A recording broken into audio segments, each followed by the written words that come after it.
В эфире программа «Актуальное интервью», в студии Марфирина Алексеева. Здравствуйте.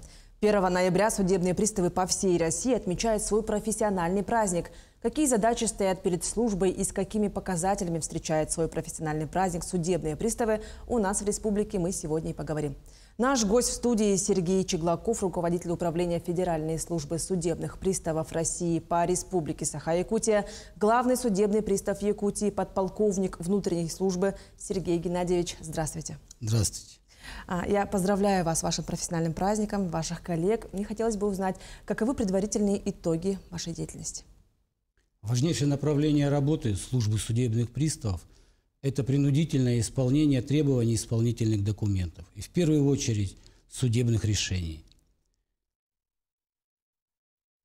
То есть, чтобы фактически решение суда было приведено в исполнение. Всего в этом году для исполнения поступило 330 тысяч исполнительных документов.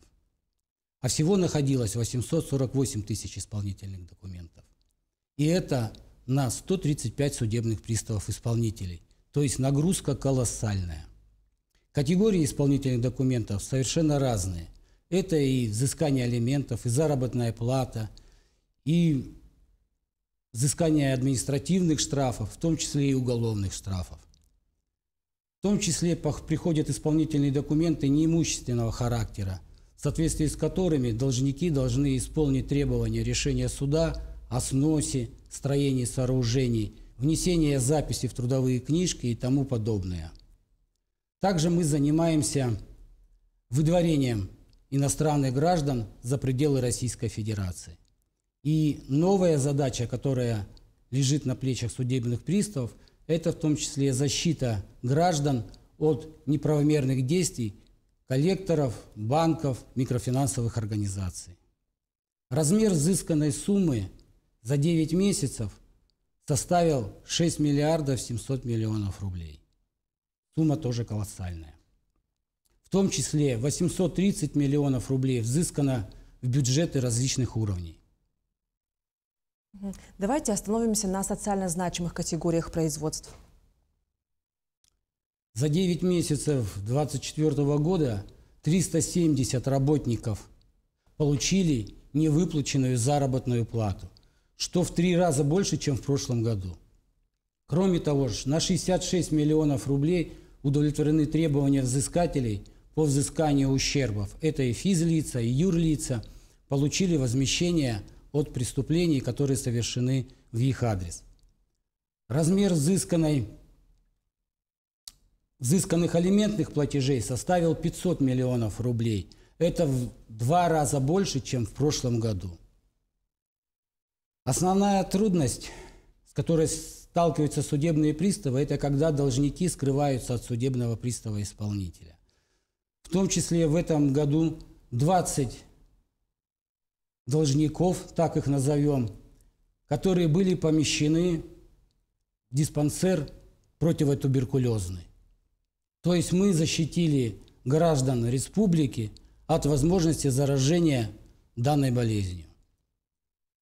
Кроме данной категории скрываются и другие должники. В целом 2000 возбуждено разыскных дел, и из них 700 – это должники по алиментным обязательствам. Какие еще задачи стоят перед сотрудниками органов принудительного исполнения? Вторым важным направлением работы службы судебных приставов является обеспечение установленного порядка деятельности судов. Судебные приставы, так мы называем ОУПДС, занимаются охраной зданий судов, находится 90 зданий судов в республике под охраной службы приставов. Кроме того, в рамках возложенных обязанностей проводят осмотр помещений на наличие взрывоопасных предметов, а на входе проверяют и досматривают граждан, посещающих здания судов. 2222 предмета, запрещенных к проносу в здание суда, судебными приставами изъяты в процессе досмотра. Это и холодное, и огнестрельное оружие, шприцы, режущие предметы и прочие вещи, которые, в принципе, могут причинить вред гражданам, находящимся в зданиях судебных участков и судов. Кроме того, судебные приставы осуществляют принудительный привод граждан, которые уклоняются от явки в суд к судебному приставу или дознавателю. 1233 гражданина были доставлены в суды и к судебным приставам. Мы оказываем и помощь в розыске граждан, скрывающихся от следствия суда или от дознания. 33 гражданина были разысканы судебными приставами и направлены в МВД, можно сказать, переданы из рук в руки. Также можно сказать о работе отдела специального назначения, который выполняет функции обеспечения усиления. Когда, например, резонансные дела рассматриваются в судах, то мы привлекаем, соответственно, судебных приставов специального отдела специального назначения. Кроме того, они занимаются еще и выдворением иностранных граждан за пределы Российской Федерации, которые нарушили миграционное законодательство. Всего с начала года 133 гражданина иностранных государств сопровождены до границы Российской Федерации. Это аэропорт. Граница у нас находится в аэропортах Новосибирск, Москва, Иркутск. То есть наши судебные приставы сопровождают и передают пограничникам на посту контроля. Да, в целом можно сказать, что у вас очень ответственная и такая интересная работа. Скажите, пожалуйста, наверняка у вас проводятся различные тренировки. Специфика работы предусматривает обязанность проходить специальную подготовку. Систематически проводится проверка на пригодность к действиям в условиях, связанных с применением физической силы, специальных средств и огнестрельного оружия. При этом нашей службе уделяется большое внимание и спорту. Наши приставы участвуют в соревнованиях общества «Динамо», выступают на региональных и российских соревнованиях. В текущем году 2 судебных пристава, а всего за последних 3 года 5 судебных приставов сумели защитить право носить зеленый берет. Всем известна такая процедура, как получение крапового берета.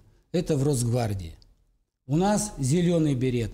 И, соответственно, вот эти испытания проходят на том же жестком уровне. Требования к уровню подготовки высокие.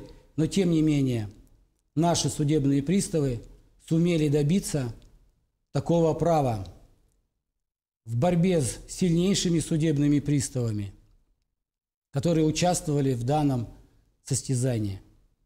Ну, такие испытательные, да, получается, тренировки. А что касаемо учений? Проводятся учения по реагированию на действия, связанные с проникновением в здания судов, закладками взрывоопасных предметов. Данные тренировки проводятся с целью усилить бдительность личного состава, который несет службу, и не допустить подобных вещей и своевременно реагировать на данные вызовы. Когда упоминают Федеральную службу судебных приставов, всегда в первую очередь на ум приходит, что ваши сотрудники арестовывают. Так ли это имущество? Да. Судебный пристав своей деятельностью в первую очередь предоставляет должнику право заплатить задолженность в установленный для добровольного срок 5 дней. Если должник не реагирует, не выполняет возложенные на него обязанности, судебный пристав начинает применять меры принудительного исполнения. Это арест имущества, наложение запретов на имущественные права, ограничение права выезда, ограничение управления транспортными средствами. В этом году произведено 2300 арестов, в результате которых взыскатели получили 200 миллионов рублей за счет реализации имущества. Некоторые должники, поняв, что может быть обращено взыскание, идут на добровольную оплату задолженности, после чего, соответственно, аресты снимаются, а имущество возвращается. Расскажите, пожалуйста, какими способами взаимодействуют должностные лица службы с гражданами? Граждане могут получить информацию на нашем сайте r14.fssp.gov.ru. На данном сайте имеется интернет-приемная, посетив которую любой гражданин может получить информацию о наличии исполнительных производств, а также о задолженности. Кроме того, имеется запись на личный прием, а также банк данных исполнительных производств. Всеми этими же возможностями можно воспользоваться через госуслуги, тем самым сэкономив свое время, и нет необходимости в этом случае стоять в очередях. Помимо перечисленных возможностей, в городских отделах работают дежурные судебные приставы, обратившись к которым также можно получить короткую, но оперативную информацию. Хочу отметить еще, что работает центр телефонного обслуживания. В день примерно поступает до 200 звонков. Телефоны назову: 41 12 31 96 97. Также можно позвонить по телефону 8 800 303 400. Вам ответит виртуальный помощник Полина. Сообщив данные, фамилия, имя, отчество и год рождения, виртуальному помощнику могут быть заданы вопросы и, соответственно, получены ответы. Еще раз назову этот телефон: 8 800 303 400. Ну и, соответственно, любой гражданин может записаться на прием к начальнику отдела, к моим заместителям или лично ко мне. Прием производится по четвергам каждую неделю. Ну что ж, время пролетело незаметно, и у вас сейчас есть очень коротко возможность поздравить своих коллег. Наша работа многогранная, сложная, но в этих непростых условиях вы умеете выполнять задачи. Хочу желать и пожелать вам оставаться мудрыми при принятии правильных и грамотных решений. Быть всегда на высоте, развиваться профессионально, в том числе передавать опыт молодому поколению. А вашим семьям и вам лично хочу пожелать здоровья, удачи и благополучия. Пусть в ваших домах будет мир и спокойствие. Я также присоединяюсь к вашему поздравлению. Спасибо, что вы уделили время и ответили на наши вопросы. А я напомню, в эфире была программа «Актуальное интервью». До встречи в эфире.